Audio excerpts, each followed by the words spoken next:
Good afternoon, good afternoon, good afternoon, a very good afternoon to all. क्या हाल है भाई आप लोगों के? सुदीक्षा, सुदीक्षा, आकाश, राजकुमार, रोहित, रिया, कैसे हो भाई आप सभी? दिव्या, बढ़िया, फर्स्ट क्लास, शानदार, जानदार, एकदम झकास, अल्टीमेट, फुल मौज। Good afternoon, good afternoon, good afternoon, a very good afternoon to all. कैसे हो भाई आप सभी? एकदम बढ़िया, फुल मौज। हाँ जी, क्या हाल है आप लोगों के? तो भैया हम लोग पढ़ रहे थे एनालिटिकल रीजनिंग। और एनालिटिकल रीजनिंग की अगर मैं बात करूं, है ना, एनालिटिकल रीजनिंग की अगर मैं बात करूं, तो सबसे पहले जो मैंने आपको पढ़ाया है, सबसे पहले मैंने आपको पढ़ाया था कॉज एंड इफेक्ट। और कॉज एंड इफेक्ट टॉपिक को हमने इस तरीके से पढ़ा कि एक भी क्वेश्चन एग्जाम में गलत नहीं हो सकता। Cause and effect, cause and effect का मतलब है कारण और परिणाम। ठीक है, कारण और परिणाम। ठीक है, एक भी क्वेश्चन हमारा कॉज एंड इफेक्ट में एग्जाम में आया हुआ गलत नहीं हो सकता। ठीक, दूसरा जो टॉपिक हमने पढ़ा, that is course of action. Course of action, course of action का मतलब होता है कार्यवाही। कोर्स ऑफ एक्शन का मतलब क्या होता है? कोर्स ऑफ एक्शन का मतलब होता है कार्यवाही। कोर्स ऑफ एक्शन का मतलब होता है कार्यवाही, कार्यवाही। और कॉज एंड इफेक्ट का मतलब होता है कारण और परिणाम, कारण और परिणाम। ठीक है, कारण और परिणाम और कार्यवाही। बेसिकली, बेसिकली हमें, है ना, बेसिकली ये दो टॉपिक हैं जो बहुत ही सिंपल और इजी टॉपिक थे, और एक भी क्वेश्चन हम गलत नहीं कर रहे थे। कार्यवाही में हमने वो कार्यवाही करी जो सेंसिबल है, जो प्रैक्टिकल है, जो रियलिस्टिक है। कॉज एंड इफेक्ट में बहुत इजी बेसिस पे हमने क्वेश्चन बनाए कि कैसे, ये नीचे की लाइट नहीं ली, कैसे कारण है, कैसे परिणाम है, कैसे पता चलता है दोनों घटनाओं का एक दूसरे से रिलेशन है कि नहीं है। अगर दोनों घटना एक दूसरे से रिलेटेड है तो कारण क्या है, परिणाम क्या है, ये पता लगाना हमारे लिए बहुत आसान था। आज जो हम टॉपिक शुरू करेंगे एनालिटिकल रीजनिंग में, है ना, आज जो हम टॉपिक शुरू करेंगे एनालिटिकल रीजनिंग में, उस टॉपिक का नाम है मेरे भाई statement and assumption. Statement and assumptions, statement and assumptions, statement and assumptions जिसको बोलते हैं कथन और पूर्व धारणाएं, है ना। स्टेटमेंट अजम्पशंस जिसको बोलते हैं कथन और पूर्व धारणाएं। और आजकल एग्जाम में अजम्पशंस कम कंक्लूजन क्वेश्चन आते हैं। अजम्पशन बोले या इन्फ्रेंस बोले, बात एक ही है। अजम्पशन बोले या इन,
हाँ जी,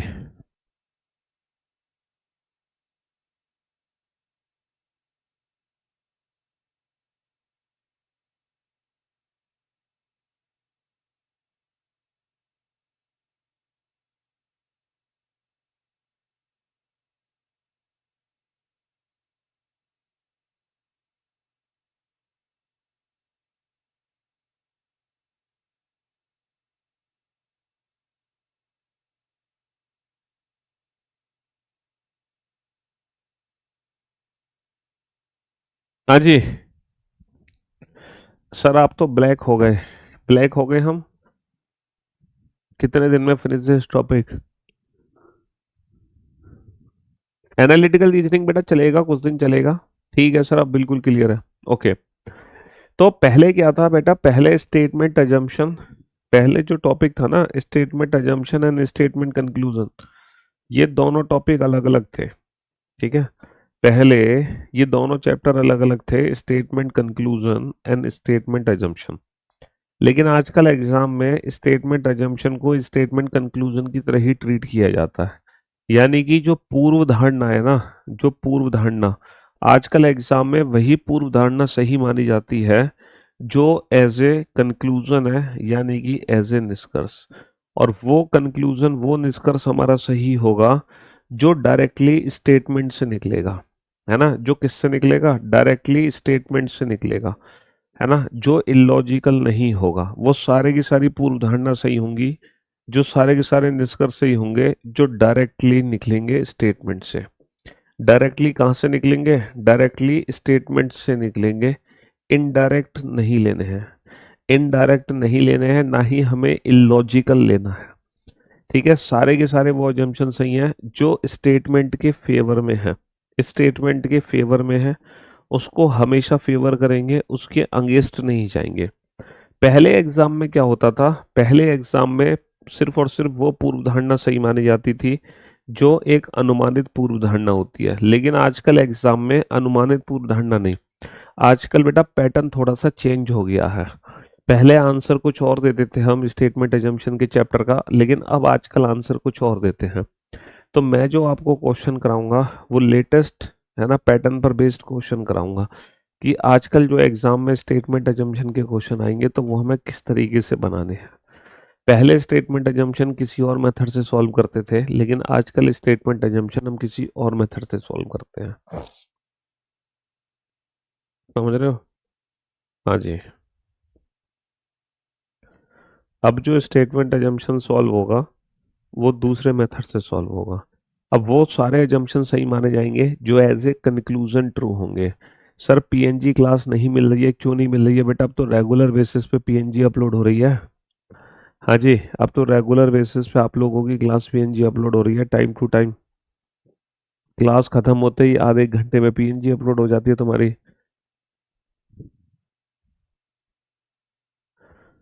चलिए साहब, देखो ये क्वेश्चन आपके सामने है, ये पहला क्वेश्चन आपके सामने है।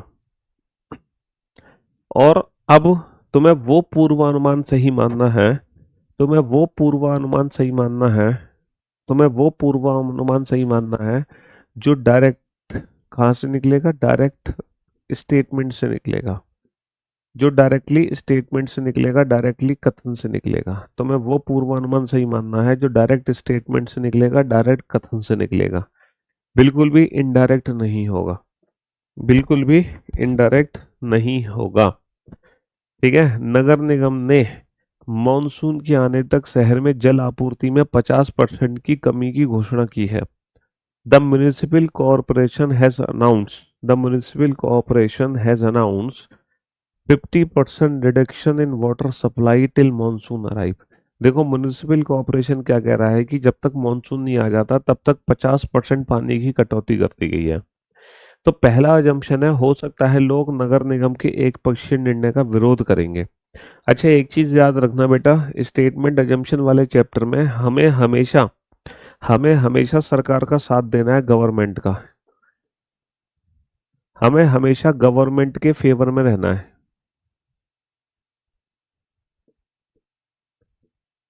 हमें हमेशा गवर्नमेंट के फेवर में रहना है, गवर्नमेंट के साथ देना है, इसका विरोध कभी नहीं करना।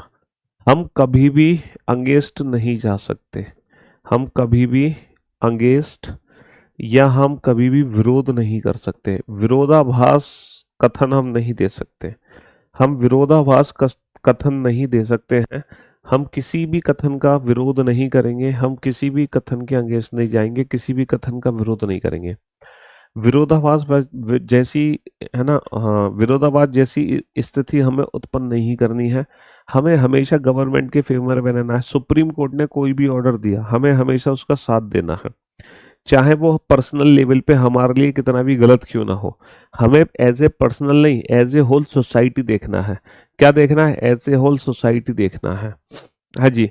तो लोग लोग हो सकता है लोग नगर निगम के एक पक्षीय निर्णय का विरोध करेंगे, हो सकता है लोग नगर निगम के एक पक्षीय निर्णय का विरोध करेंगे। देखो, लोग विरोध करेंगे, किसका विरोध करेंगे? एक पक्षीय निर्णय का विरोध करेंगे। हो सकता है पीपल में protest against the unilateral decision taken by the municipal corporation. हो सकता है लोग, है ना, म्युनिसिपल कॉर्पोरेशन के एक पक्षीय निर्णय का विरोध करेंगे। अगर आप प्रैक्टिकल सोचते हो तो रियल लाइफ में लोग विरोध करेंगे, लेकिन बेटा यहाँ पे एकदम इस तरीके से रियलिस्टिक नहीं होना है ना। हमें हमेशा कथन का साथ देना है, उसका विरोध नहीं करना। तो यहाँ पर ये जो कथन है ना, ये जो अजम्पशन है, ये स्टेटमेंट का विरोध कर रहा है, इसके अगेंस्ट चला गया। हो सकता है नगर निवासियों के करों को कम कर दे क्योंकि इससे पर्याप्त जल की उपलब्धता में असफल रहा। ये कह रहा है म्युनिसिपल कॉर्पोरेशन में रिड्यूस इट्स टैक्सेस। अच्छा ये बताओ, अगर म्युनिसिपल कॉर्पोरेशन अपने टैक्सेस को रिड्यूस करेगा तो नुकसान किसका होगा? म्युनिसिपल कॉर्पोरेशन का, यानी कि सरकार का नुकसान होगा। और हमें कभी भी सरकार का नुकसान नहीं करना है। कहने का मतलब है, ना तो हम कथन का विरोध करेंगे, ना ही हम सरकार का नुकसान करेंगे। इसीलिए इस क्वेश्चन का जो आंसर होगा वो होगा ऑप्शन डी। हमें हमेशा कथन का साथ देना है, हमें हमेशा कथन का साथ देना है, हमेशा कथन का साथ देना है, उसका विरोध नहीं करना। हमें कथन का क्या देना है? कथन का साथ देना है, उसका विरोध नहीं करना, किसी गवर्नमेंट के अगेंस्ट नहीं जाना, सरकार का हमेशा फायदा कराना है, कभी उसका नुकसान नहीं कराना। पोल लगा देना। हाँ जी, क्वेश्चन नंबर सेकंड का पोल लगा दो।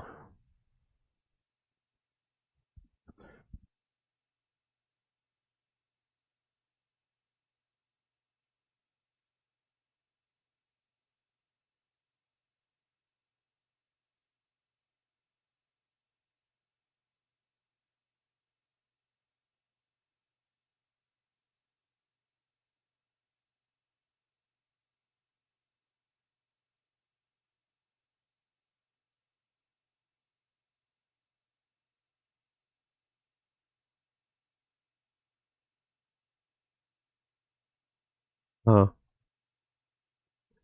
हाँ जी, चलो फटाफट से इस क्वेश्चन का आंसर दो जल्दी से। रेल पटरियों को पार करने की कोशिश कर रहे कई लोगों को रेलवे पुलिस ने पकड़ लिया और छोड़ने से पहले उन पे भारी जुर्माना लगाया। किसने पकड़ लिया बेटा? रेलवे पुलिस ने पकड़ लिया, रेलवे पुलिस ने पकड़ लिया। और छोड़ने से पहले उन पर भारी जुर्माना लगा दिया। क्या लगा दिया? भारी जुर्माना। लोगों को रेलवे पुलिस ने पकड़ लिया, धर दबोच लिया और लोगों पे भारी जुर्माना लगाया। अब सोचो कि ऐसा रेलवे ने क्यों किया। भाई सीधी सी बात है, ऐसा रेलवे ने क्यों किया होगा कि हो सकता है भविष्य में लोग रेल पटरियां पार ना करें। पीपल में refrain from crossing the railway track in future. भविष्य में लोग रेल पटरियों को पार ना करें, रेल पटरियों को पार करने से परहेज करें। दूसरा है पीपल में continue crossing the railway track and पे हैवी पेनल्टी। हो सकता है लोग पटरियां पार करते रहे तथा भारी जुर्माना देते रहे। भैया हम तो लातों के भूत हैं, बातों से नहीं मारेंगे। कुछ बच्चे हैं यहाँ पर, 12 बच्चे जो लातों के भूत हैं, उन्हें कोई फर्क नहीं पड़ता, कोई बात नहीं सर, हम तो जुर्माना देते रहेंगे लेकिन रेल की पटरियां ऐसी पार करती रहेंगे।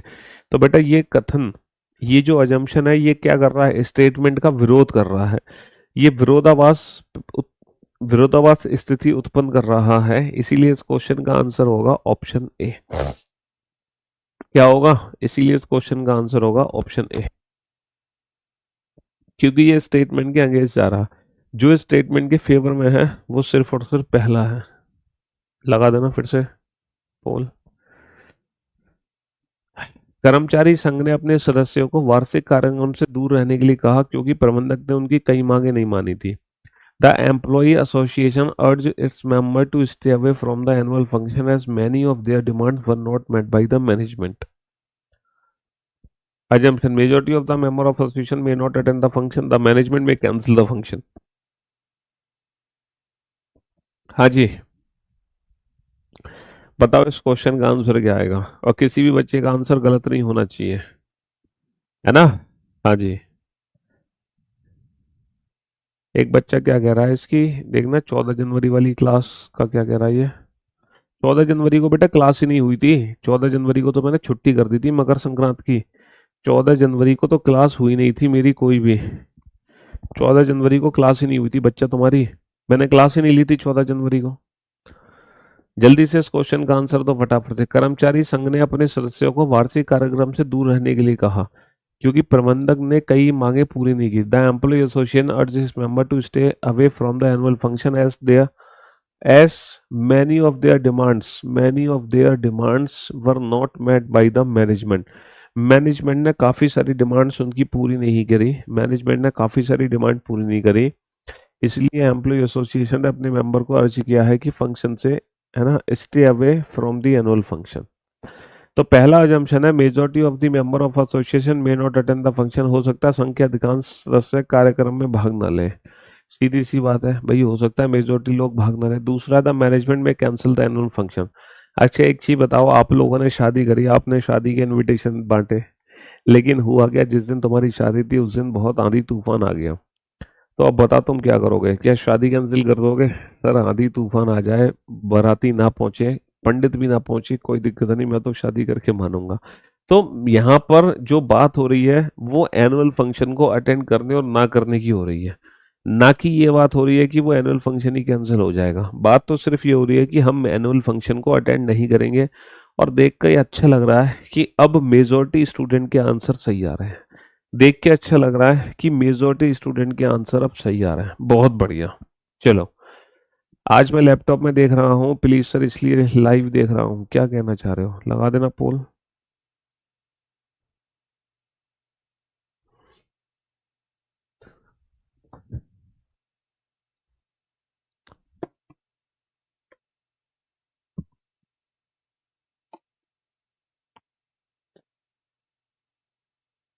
हाँ जी।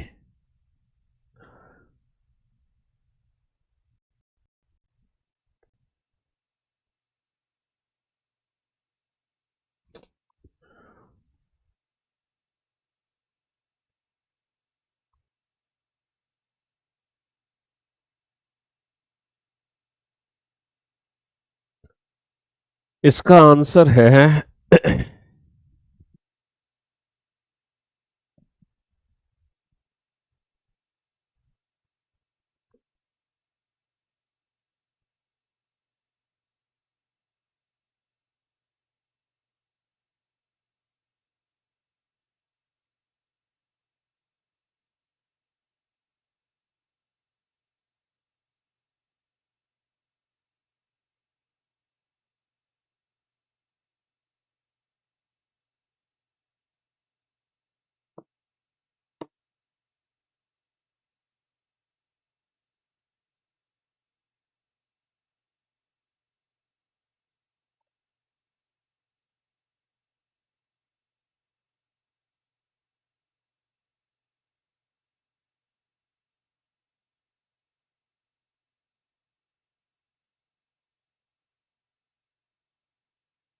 हाँ जी। तो मेरे दोस्तों, मेरे भाइयों, मेरे जिगर के टुकड़ों, ये देखकर काफी अच्छा लग रहा है कि अब मेजोरिटी स्टूडेंट आंसर सही दे रहे हैं। गांव में देखो, पीने के पानी की कमी की गंभीर समस्या पर चर्चा करने के लिए गांव के सरपंच ने सभी परिवार के मुखिया को बुलाया है। तो हो सकता है विभिन्न समस्याओं के बारे में चर्चा करने के लिए सरपंच ने ऐसी बैठक पहले भी बुलाई थी। बेटा ऐसी बैठक जो है पहले भी बुलाई थी। अब पहले क्या हुआ क्या नहीं हुआ इससे क्या लेना देना। हम तो बात करेंगे ना आज क्या समस्या है। देखो, पहले कौन कौन सी समस्या हुई उनसे हमें कोई लेना देना नहीं है। हम बात करेंगे आज की समस्या पर कि भैया ये आज समस्या क्यों हो रही है। हो सकता है अधिकांश परिवार के मुखिया सरपंच द्वारा बुलाई गई बैठक में भाग ले। ये कथन, ये जो वाक्य है ये कथन के फेवर में है कि हो सकता है अधिकांश परिवार के मुखिया सरपंच द्वारा बुलाई गई बैठक में भाग लें। हम यही तो कह रहे हैं, हो सकता है भाग लेंगे, और वो भाग लेंगे, है ना। हाँ, हो सकता है भाग लेंगे। चलिए, लगाना पोल। चक्रवर्तीय तूफानों से सागरों तट के प्रभावित होने को मद्देनजर रखते हुए जिला प्रशासन ने तटवर्ती क्षेत्रों में बेतार संचार प्रणाली की स्थापना की घोषणा करी है, निर्णय लिया है। चक्रवर्ती तूफानों के कारण दूरभाषी संपर्क व्यवस्था में भंग हो जाती है। बेतार संचार प्रणाली चक्रवर्ती तूफानों में सक्षम हो सकती है।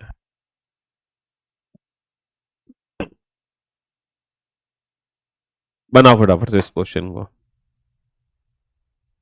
जल्दी से।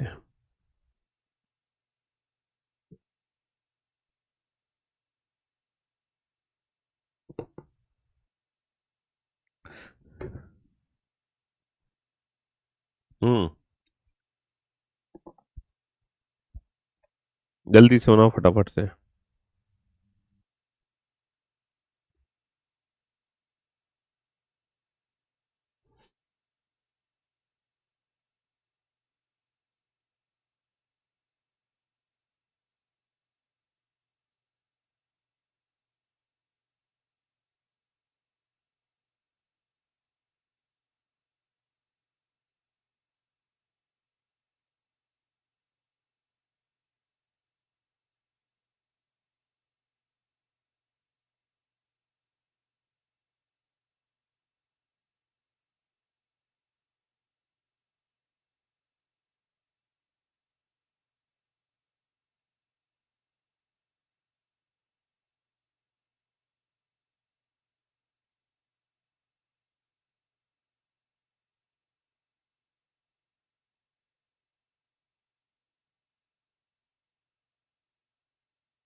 यस, चलिए साहब।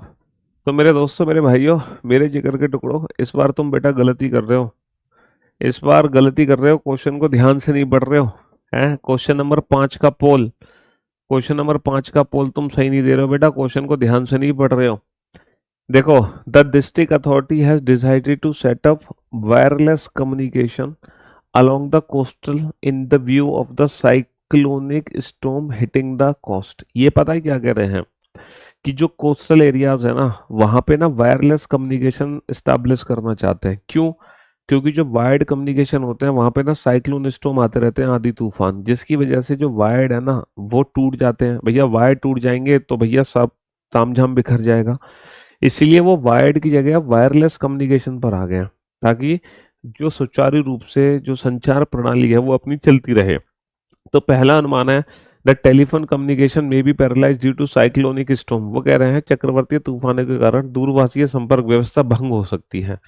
तो सही बात है बेटा, जो टेलीफोनिक संचार प्रणाली है वो भंग हो जाती है ना चक्रवाती तूफानों से।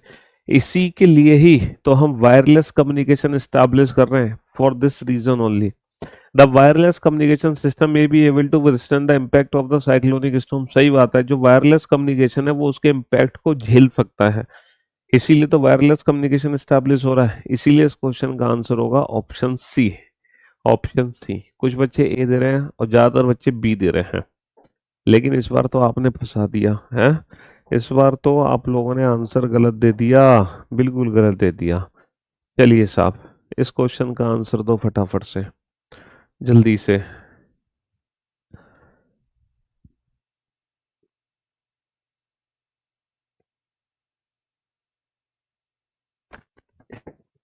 क्वेश्चन नंबर 6 का आंसर दो।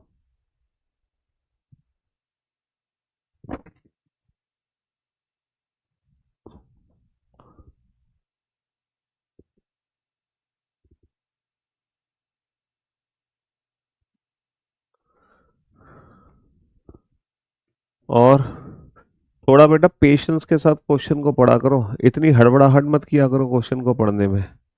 थोड़ा सा ना पेशेंस भी रखा करो क्वेश्चन को पढ़ने में, है ना। क्लास ऑफ क्यों होती है? क्लास कहाँ ऑफ हुई है भाई?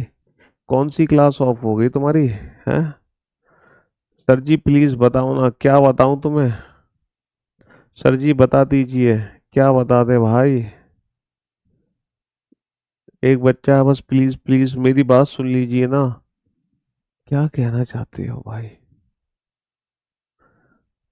आधे बच्चे तो बस डिस्टर्बिंग एलिमेंट है। बहुत ही सोच समझ के आंसर दो बेटा, हड़बड़ाहट और जल्दबाजी मत करो। हाल में स्टॉक एक्सचेंज मार्केट में आई जबरदस्त गिरावट की जांच के लिए भारत सरकार ने एक संयुक्त संसदीय समिति का गठन किया है। एक गठित ही है ना, एक कमेटी इन्वेस्टिगेशन।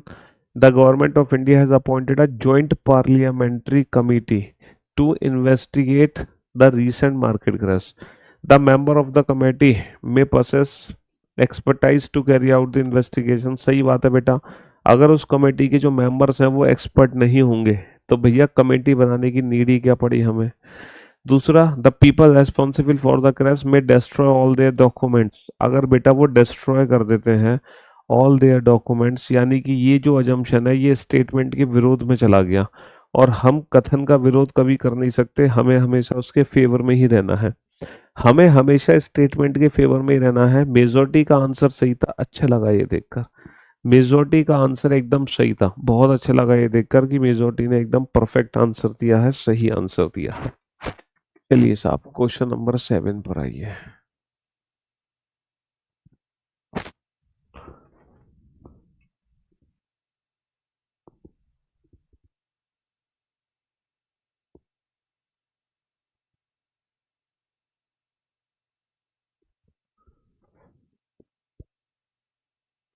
हाँ जी,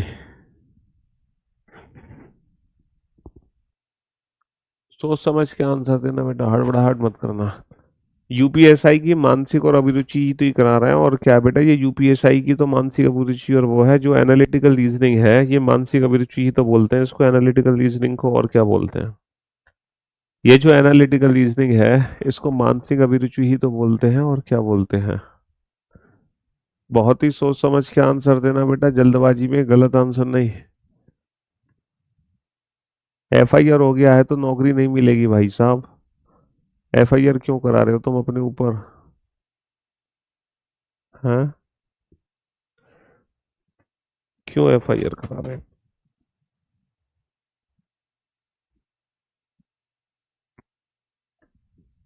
हम्म।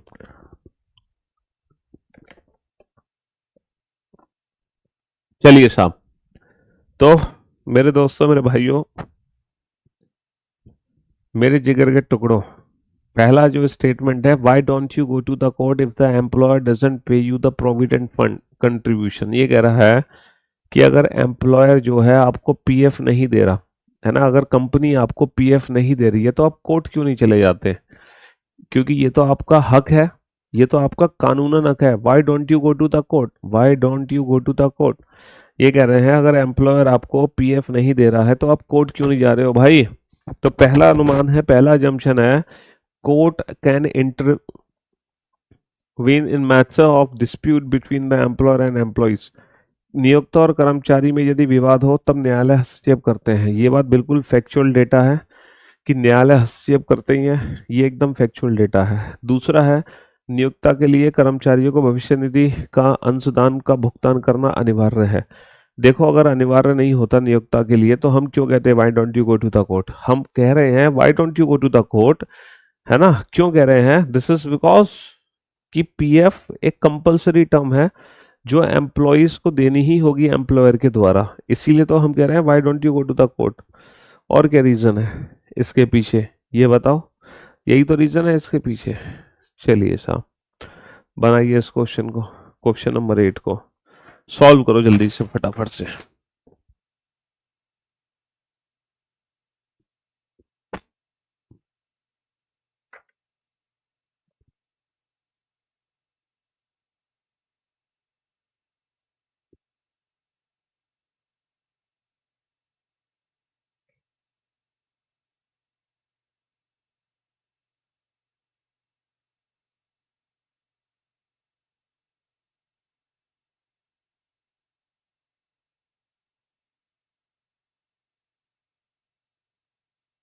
ये जो एनालिटिकल रीजनिंग है ना बेटा, इन एनालिटिकल रीजनिंग के क्वेश्चन को सॉल्व करने के लिए ना थोड़ा पेशेंस रखना होगा, बिना पेशेंस के ये क्वेश्चन सॉल्व नहीं हो सकते। इन क्वेश्चंस के लिए ना पेशेंस होना बहुत ज़रूरी है, इन क्वेश्चंस के लिए पेशेंस होना बहुत ही ज़्यादा ज़रूरी है, पेशेंस होना बहुत ज़रूरी है, ठीक है। अगर आपके अंदर पेशेंट नहीं है तो ये क्वेश्चन आप नहीं बना सकते। चलिए बेटा, एफआईआर से कोई नौकरी का इतना बड़ा फर्क नहीं है, लेकिन उसको तुम मैटर को सुलझा लो, बाकी मैं कुछ कह नहीं सकता कि वो एफआईआर किस लेवल की है, वो डिपेंड करता है कौन सी एफआईआर है, क्या एफआईआर है, किस चीज़ की एफआईआर है। चोरी की एफआईआर है, मर्डर की एफआईआर है, डकैती की एफआईआर है, मारपीट की एफआईआर है, किस चीज की एफआईआर है, तो वो चीजें उस पर भी डिपेंड करती हैं, है ना। हाँ जी। तो एक्स देश के केमिकल जो weapon inspector of country x, weapon inspector of country x could not detect the presence of chemical weapons in the custody of country Y। ये कह रहे हैं कि दो कंट्री हैं, कंट्री एक्स और कंट्री वाई। कंट्री एक्स के जो वेपन इंस्पेक्टर हैं वो कंट्री वाई जाके फेल हो गए, यानी कि जो weapon inspector of country x हैं वो ये पता नहीं लगा पा रहे कि जो वाई कंट्री है उसमें वेपन्स, केमिकल वेपन्स है कि नहीं है। तो पहला अजम्पशन है country X allowed the weapon inspector of country Y to inspect weapon. अब क्या कहना चाह रहे हैं कि अब कंट्री एक्स भी ना कंट्री वाई के वेपन इंस्पेक्टर्स को अलाउ करेगी कि भैया तुम भी हमारे यहाँ आके केमिकल वेपन्स का पता लगाओ। जैसे इंस्पेक्टर हमने यहाँ भेजे तुम्हारे यहाँ, अब एक काम करो तुम भी हमारे यहाँ भेज दो। तो ये कोई अदले का बदला थोड़ी हो रहा है कि हमने तुम्हारे यहाँ भेजे तो तुम भी हमारे यहाँ भेज दो, है। चलिए साहब, दूसरा है presence of chemical weapons can not be detected. अगर presence of chemical weapons can not be detected है तो फिर वेपन इंस्पेक्टर बनाए क्यों गए। अगर वेपन इंस्पेक्टर बनाए गए हैं तो इसलिए बनाए गए हैं क्योंकि इनकी जो प्रेजेंस है वो पता लगाई जा सकती है, इसीलिए तो ये वेपन इंस्पेक्टर बनाए गए हैं। वरना वेपन इंस्पेक्टर बनाए क्यों जाते हैं, वरना वेपन इंस्पेक्टर क्यों बनाए जाते हैं, क्यों बनाए जाते हैं वेपन इंस्पेक्टर, ये बताओ। हैं, बनाए गए हैं तो कुछ सोच समझ के बनाए गए होंगे ना।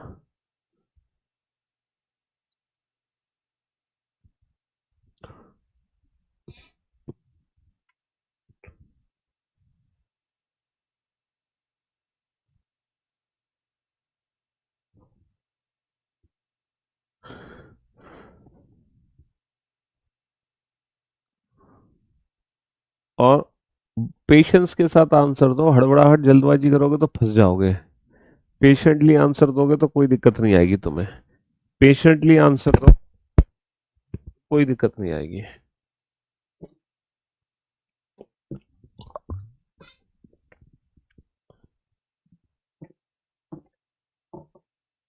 हाँ जी।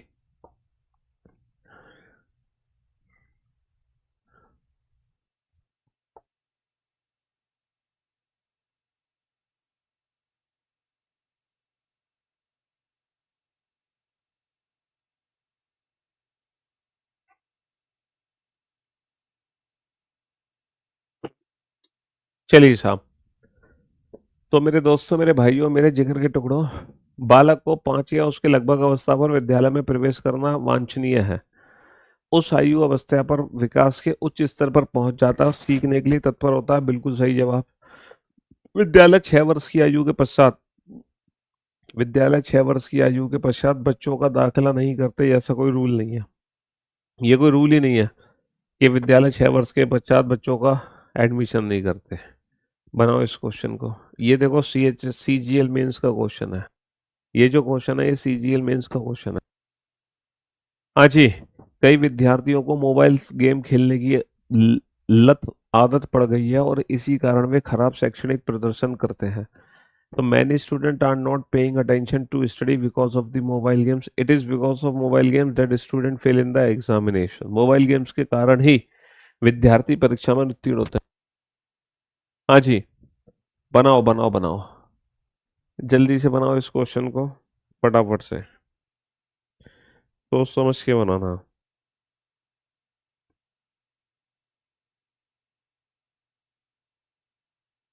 हम्म। कई विद्यार्थियों को मोबाइल गेम्स खेलने की आदत पड़ गई और इसी कारण से वे खराब शैक्षणिक प्रदर्शन करते हैं। Many student are not paying attention to study because of mobile game.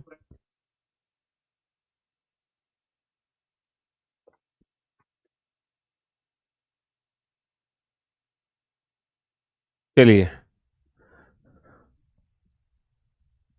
देखो, many student are not paying attention to study because of mobile game, सही बात है, ये बिल्कुल सही बात है। ए तो ठीक है ही, ये तो कंफर्म है। दूसरा, it is because of mobile games, mobile games के कारण ही, देखो ये कह रहे हैं कि मोबाइल गेम्स के कारण ही परीक्षा में अनुत्तीर्ण होते हैं।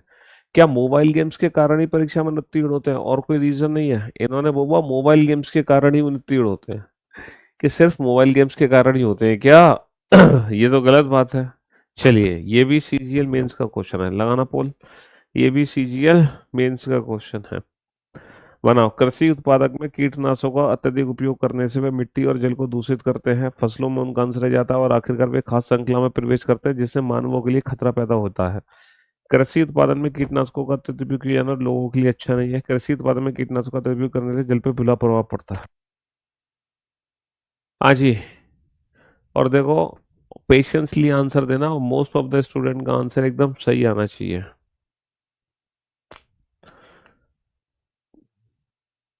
हम्म, जल्दी से बनाओ फटाफट से। क्वेश्चन नंबर 11 का आंसर क्या है?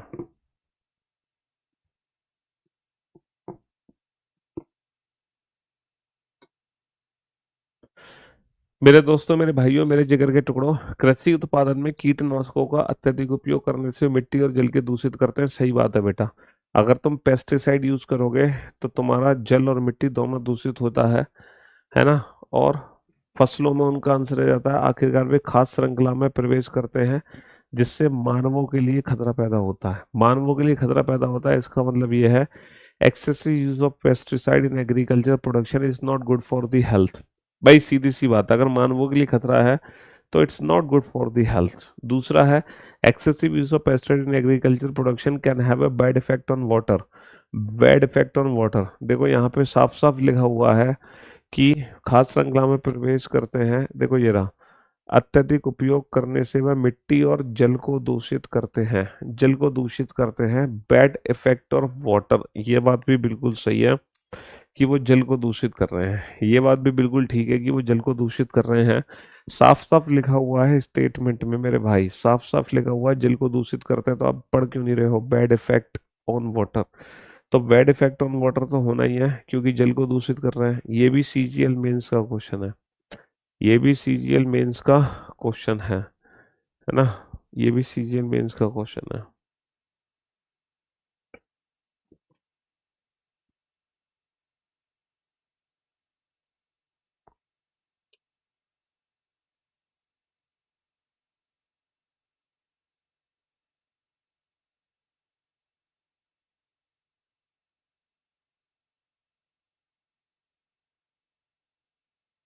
सोच समझ के आंसर देना।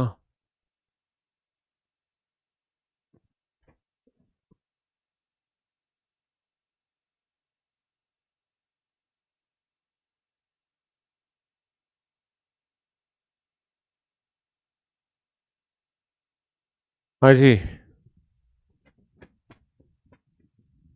राष्ट्रीय द्रुतगामी मार्ग ये सबसे चौड़ा द्रुतगामी मार्ग है, और कुछ लोग इसका इस्तेमाल करते हैं जब लोग कई खाली सड़क और चौड़ी सड़क देखते हैं तो वो तेज गति से वाहन चलाते हैं, जिससे दुर्घटनाएं होती हैं। जैसे ही चौड़ी सड़क मिलती है बेटा, वो पंजा दबा देते हैं, है ना?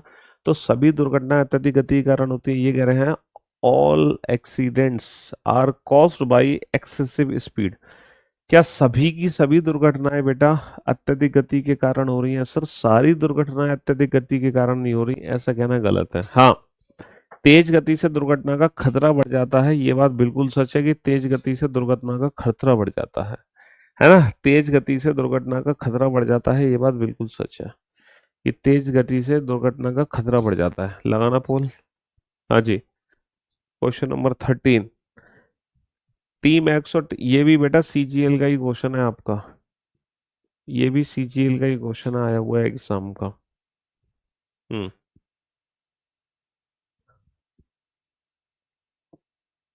बाएं पैर वाला खिलाड़ी गोल करने में माहिर था। टीम वाई ने 60% बाएं पैर वाले खिलाड़ी। हाँ जी।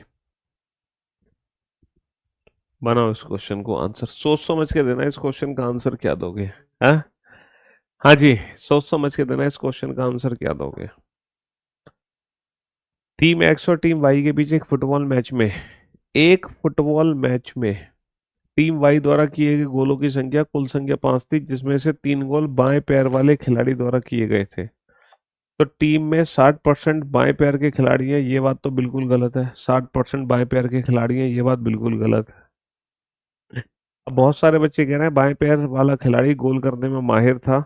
अच्छा ये बताओ, ये पर्टिकुलर एक मैच की बात हो रही है, सिर्फ एक मैच की। जैसे आपने देखा होगा बुमराह वाला मैच, एक मैच में, टेस्ट मैच में बुमराह ने एक ओवर में से 3 या 4 छक्के लगाए थे। तो इट डजेंट मीन कि बुमराह बेस्ट बैट्समैन बन गया। हाँ, एक ओवर में 35 रन बनाए थे बुमराह ने। अगर उस मैच की हम बात करें और कंक्लूजन निकालें कि बुमराह एक अच्छा बैट्समैन है, तो क्या ये बात सच है? तो पर्टिकुलर एक मैच को कंसीडर करके हम ये नहीं बोल सकते कि बाएं पैर वाला खिलाड़ी गोल करने में माहिर था, क्योंकि अब वो अजम्पशन सही होते हैं जो एज ए कंक्लूजन है, एज ए कंक्लूजन। और ये एज ए कंक्लूजन नहीं है, ये एज ए निष्कर्ष नहीं है, समझ रहे हो? ये एज ए अनुमान है। अब वही अजम्पशन हमें एग्जाम में ठीक करने हैं जो एज ए कंक्लूजन ठीक है, ना कि एज ए अजम्पशन। याद रखना, ये चेंज है, ये लेटेस्ट चेंज है आपके एग्जाम में। पहले इस क्वेश्चन का आंसर डेफिनेटली आप ऑप्शन ए देते, लेकिन अब ये दोनों ही निष्कर्ष यहाँ पे क्या है, गलत है। क्योंकि पर्टिकुलर एक मैच के चलते हम ये डिफाइन नहीं कर सकते कि बाएं पैर वाला खिलाड़ी गोल करने में माहिर था। हो सकता है उस पर्टिकुलर मैच में उसने गोल कर दिए हो। लगाना पोल। हाँ जी, चलिए। Computer education should start at school itself. Computer शिक्षा स्कूलों में ही शुरू हो जानी चाहिए। कंप्यूटर जो शिक्षा है वो स्कूलों में ही शुरू हो जानी चाहिए।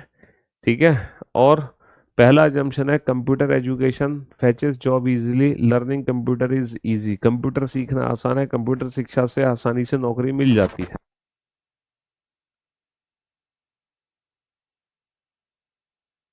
बनाओ फटाफट से इस क्वेश्चन का आंसर क्या दोगे। हाँ जी। तो मेरे दोस्तों, मेरे भाइयों, मेरे जिगर के टुकड़ों, कंप्यूटर शिक्षा से आसानी से नौकरी मिल जाती है। देखो, नौकरी मिलना कंप्यूटर शिक्षा से ऐसा कुछ भी नहीं है। अगर कंप्यूटर शिक्षा से नौकरी मिल जाती तो सारे computer science engineer, IT engineer को नौकरी मिल रही होती, लेकिन सबसे ज्यादा रोते तो वही है। Learning computer is easy, learning computer is easy. Why? क्योंकि शिक्षा स्कूलों में ही शुरू हो जानी चाहिए। जब हम कह रहे हैं कि कंप्यूटर शिक्षा स्कूलों में ही शुरू कर दो, इसका मतलब कंप्यूटर सीखना आसान होगा, तभी तो हम कह रहे हैं स्कूलों में ही शुरू कर दो। तभी तो हम कह रहे हैं स्कूलों में ही शुरू कर दो। अकबर ने अपनी रानी से कहा, बीरबल मेरे राज्य का सबसे बुद्धिमान व्यक्ति है। अकबर ने क्या कहा? बीरबल मेरे राज्य का सबसे बुद्धिमान व्यक्ति है। तो पहली पूर्व धारणा है, Akbar is not wise as Birbal, Akbar Birbal जितना बुद्धिमान नहीं है। दूसरी पूर्व धारणा, अकबर चाहता है कि बीरबल अगला राजा बने, अगला राजा बने। बीरबल मेरे राज्य का सबसे बुद्धिमान व्यक्ति है। अकबर ने अपनी रानी से कहा कि बीरबल जो है मेरे राज्य का सबसे बुद्धिमान व्यक्ति है। तो Akbar is net of, Akbar Birbal जितना बुद्धिमान नहीं है। जब वो साफ साफ कह रहा है कि बीरबल मेरे राज्य का सबसे बुद्धिमान व्यक्ति है, तो अकबर जो है बीरबल जितना बुद्धिमान नहीं है, क्योंकि बीरबल उसके राज्य का सबसे बुद्धिमान व्यक्ति है। लेकिन अकबर ये कहीं नहीं चाह रहा, अकबर ये कहीं नहीं चाह रहा कि वो अगला राजा बने। अगला प्रश्न पर आते हैं। यदि आप एक शास्त्रीय नृत्यांगना है तो हमारे पास आपके लिए हाँ जी, अब पोल की जरूरत नहीं है बेटा, फटाफट फटाफट आंसर देने हैं अब आप लोगों को। पोल के चक्कर में अब काफी टाइम लगता है, लेकिन अब हमें कोई भी पोल की रिक्वायरमेंट नहीं है। यदि आप एक शास्त्रीय नृत्यांगना है तो हमारे पास आपके लिए एक रोमांचक काम है। If you are a classical dancer, if you are a classical dancer, we have an exciting job for you.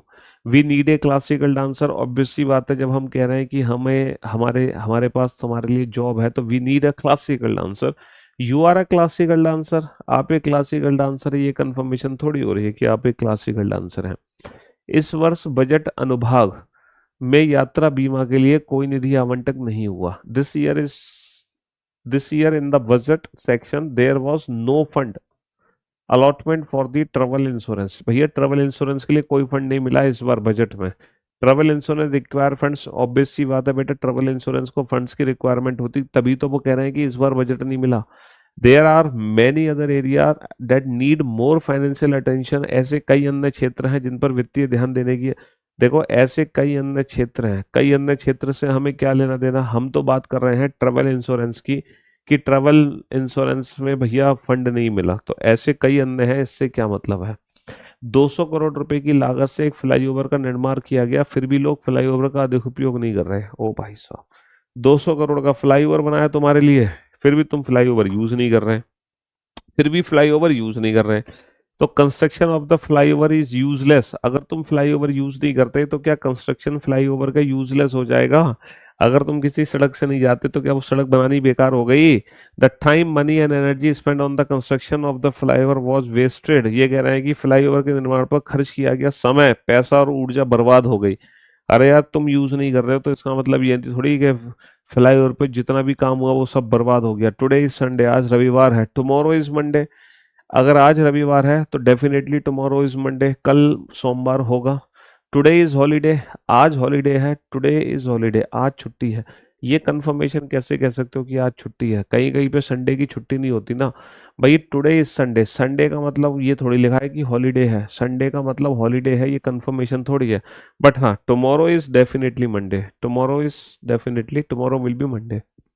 शहर में पानी के संकट के कारण प्राधिकरण ने सभी नागरिकों को अपने पानी की खपत का 25% कम करने के लिए कहा है। मैनी सिटीजन में रिड्यूस देयर वाटर कंजप्शन, ये कह रहे हैं कई नागरिक अपनी पानी की खपत कम कर सकते हैं। जब देखो सरकार कह रही है कि पानी कम यूज करो तो हो सकता है कई सारे नागरिक पानी की खपत को कम कर दें। प्राधिकरण की इस सलाह का कई कार्यकर्ता विरोध कर सकते हैं। देखो प्रैक्टिकली तो ऐसे ही होगा, विरोध करेंगे, लेकिन ये बात कथन के खिलाफ है कि हमें विरोध नहीं करना है। ये बात कथन के खिलाफ है, हमें विरोध नहीं करना है, हमें विरोध नहीं करना।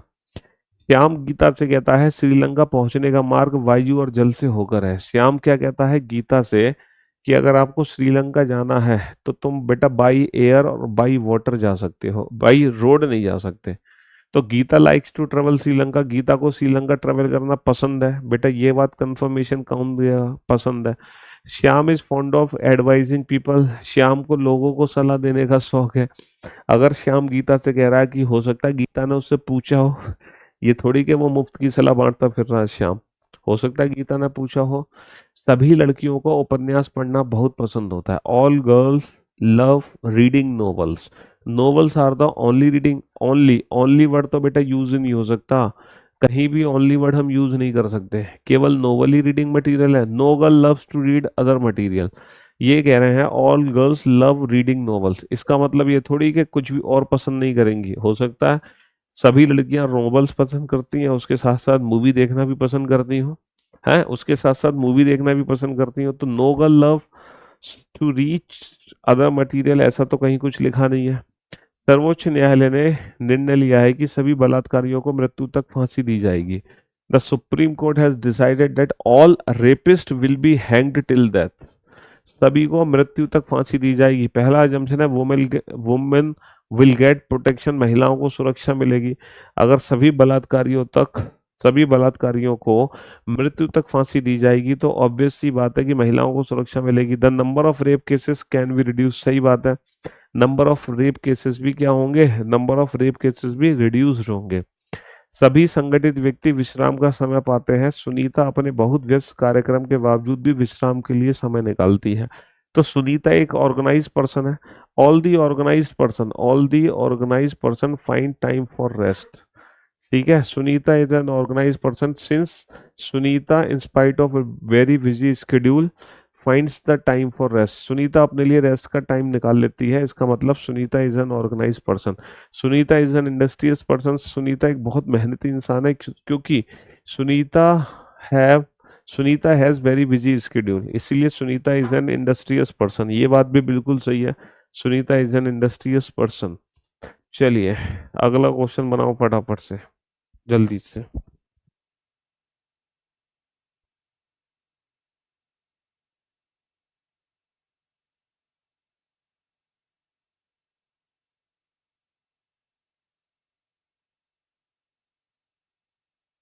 हाँ जी, द पुस्तक जैड एकमात्र ऐसी पुस्तक है जो 1950 और 1980 के बीच भारत में गरीबी की समस्या पर अपना ध्यान केंद्रित करती है। देखो 1950 और 1980 के बीच में भारत में गरीबी की समस्या पर अपना ध्यान केंद्रित करती है यह पुस्तक, जैड एकमात्र ऐसी पुस्तक है। तो there was no question of poverty before 1950, ये कह रहे हैं 1950 से पहले, 1950 से पहले गरीबी का कोई सवाल नहीं था। ये गलत बात है कि 1950 से पहले कोई गरीबी का सवाल ही था। तुम कैसे कंफर्म कर सकते हो कि 1950 से पहले गरीबी थी कि नहीं थी। No other book deals with poverty in India from 1950 to 1980। हाँ जी, ये बात बिल्कुल सही है कि 1950 से 1980 के दौरान भारत में गरीबी से संबंधित कोई अन्य पुस्तक नहीं थी। क्यों? क्योंकि यह पुस्तक जेड एकमात्र ऐसी पुस्तक थी। This is the only book Z. इसका मतलब इसके अलावा कोई बुक थी नहीं, इसका मतलब इसके अलावा कोई बुक थी नहीं। This is the only book Z. बुलाना है इसको, खाना नहीं। भारत में शीर्ष 10% परिवारों द्वारा साझा राष्ट्रीय आय का प्रतिशत। देखो, जो टॉप 10% फैमिली है ना, टॉप 10% फैमिली, जो हमारी नेशनल इनकम है ना, उसका 35% हिस्सेदारी है उनकी। नेशनल इनकम में 35% हिस्सेदारी है भारत की टॉप 10% फैमिली की।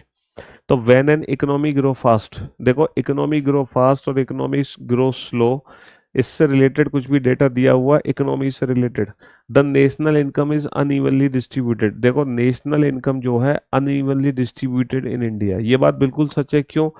क्योंकि आप देख ही सकते हो कि टॉप 10% जो लोग हैं उनकी जो नेशनल इनकम है वो 35% है। समझ रहे हो? हाँ जी। अगला प्रश्न, चलिए साहब।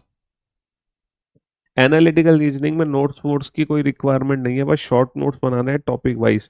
टॉपिक शुरू होने से पहले उस टॉपिक में क्या क्या पॉइंट्स है वो लिख लो जो मैं आपको बताता हूँ। बस वो शॉर्ट नोट्स बनने हैं और कुछ भी नहीं बनना। शॉर्ट नोट्स के अलावा कुछ भी चीज़ नहीं बनानी है। प्रधानमंत्री ने जोर देकर कहा कि उनकी सरकार गरीब किसानों और कृषि श्रमिकों के उत्थान के लिए हर संभव प्रयास करेगी। Except poor farmers and farmers, all other have got the benefits of fruits of development। गरीब किसानों को और कृषि श्रमिकों को छोड़कर सरकार ने क्या बोला? प्रधानमंत्री ने जोर देकर कहा, क्या कहा? कि जो उनकी सरकार है ना, गरीब किसानों और कृषि श्रमिकों के उत्थान के लिए हर संभव प्रयास करेगी। प्रधानमंत्री ने जोर देकर कहा कि जो उनकी सरकार है गरीब किसानों और कृषि श्रमिकों के उत्थान के लिए हर संभव प्रयास करेगी। गरीब किसान और कृषि श्रमिकों को छोड़कर अन्य सभी को विकास के फलों का लाभ मिलना है। ये बात गलत है। अन्य सभी के साथ क्या हुआ क्या नहीं हुआ हमें क्या पता। No serious effort have been made in the past. Past बेटा, पास्ट में क्या हुआ क्या नहीं हुआ उससे हमें कोई लेना देना नहीं है। पास्ट में क्या हुआ क्या नहीं हुआ उससे हमें कोई लेना देना नहीं है। पास्ट से हमें क्या लेना देना है ये बताओ, पास्ट से हमें क्या लेना देना है। चलिए साहब, राज्य की कैबिनेट ने राज्य में मिल्क ग्लच से निपटने के लिए कुछ कदम उठाए हैं क्योंकि सहकारी समितियां और सरकारी डेयरियां उपलब्ध दूध का उपयोग कराने में विफल नहीं है।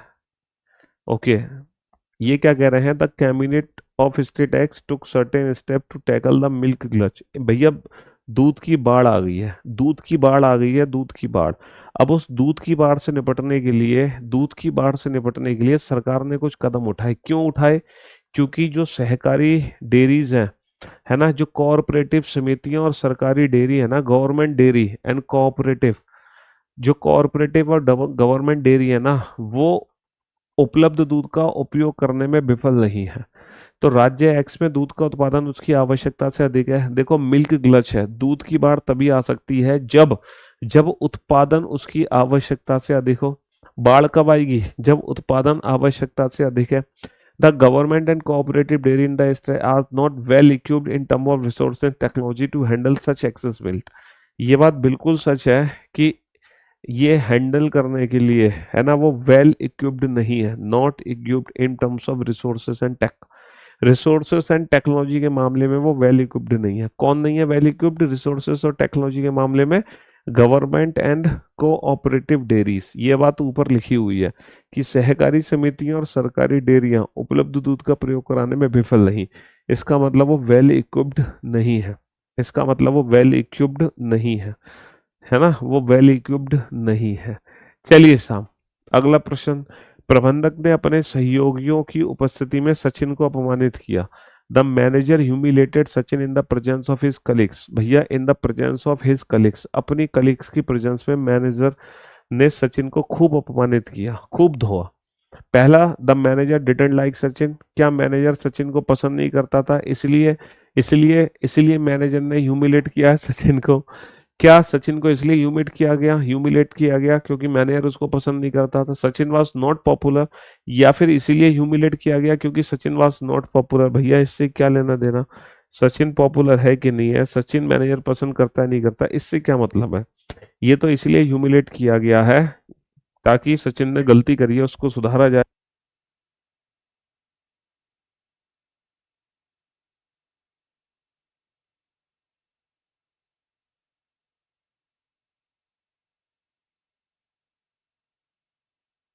The government of country has recently announced several concession and offered attractive package tour for foreign visitor. देश की सरकार ने हाल में कई रियायतों की घोषणा की और विदेशी आगंतुकों के लिए आकर्षक पैकेज टूर की पेशकश की है। भैया, देश की सरकार ने हाल ही में कई रियायतों की घोषणा की है और विदेशी आगंतुकों के लिए आकर्षक पैकेज टूर की पेशकश की है। पहला कंक्लूजन है ना, मोर number of foreign visitor will visit the country.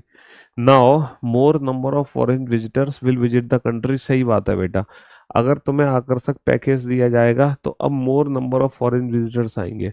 The government of country X seems to be serious attracting tourist. सही बात है, एक्स देश की जो सरकार है पर्यटकों को आकर्षित करने में गंभीर प्रतीत होती है, तभी तो वो पैकेज बना रही है उनके लिए। और क्यों बना रही है पैकेज। चलो, मुझे लगता है आज के लिए सिर्फ इतना ही काफी है ना। 30 क्वेश्चन आज आपने कर लिए स्टेटमेंट, अजम्पशन और कंक्लूजन के। अभी ये चैप्टर खत्म नहीं हुआ, अजम्पशन कंक्लूजन। इस टॉपिक को हम कल भी कंटिन्यू करेंगे, तो लगभग कल भी मैं 30 क्वेश्चन के आसपास करूंगा, तो 60 क्वेश्चन के आसपास इस टॉपिक में हम निपटाएंगे। ठीक है, good bye, thank you so much, love you all, take care, शुक्रिया, धन्यवाद, टाटा, बाय बाय। जब ये वाली प्रैक्टिस में करा दूंगा ना, देखो मैंने लगभग 20 क्वेश्चन आपको कॉज एंड इफेक्ट के कराए थे, कोर्स ऑफ एक्शन के 20 क्वेश्चन वो कराए थे, 10-20 क्वेश्चन वो कराए थे अलग से पुलिस कोर्स ऑफ एक्शन वाले। तो लगभग 30 क्वेश्चन हमने उसके किए कोर्स ऑफ एक्शन के। 60 क्वेश्चन लगभग हम करेंगे इसके, किसके, स्टेटमेंट, अजम्पशन और कंक्लूजन के। अभी लगभग 20 क्वेश्चन हम करेंगे स्टेटमेंट आर्गुमेंट्स के, है ना। 20 क्वेश्चन हम करेंगे रीजन असर्शन के। तो कितने क्वेश्चन हो गए, 50 और 100, लगभग 150 क्वेश्चन हो गए। इन 150 क्वेश्चन के बाद, है, हाँ लगाओ, हाँ, 150 क्वेश्चन को करने के बाद मैं आप लोगों को ये एनालिटिकल रीजनिंग के मिक्स्ड क्वेश्चन की और प्रैक्टिस कराऊंगा, है ना। पीवाईक्यूज कराऊंगा इनके मिक्स्ड पीवाईक्यू कराऊंगा। तो लगभग 200-250 क्वेश्चन की हम प्रैक्टिस कर लेंगे एनालिटिकल रीजनिंग में, और 200-250 क्वेश्चन बहुत है हमारे लिए। ठीक है, 200-250 क्वेश्चन काफी है एनालिटिकल रीजनिंग में। चलिए, शुक्रिया, thank you so much, love you all, good bye, take care, धन्यवाद, टाटा, बाय बाय।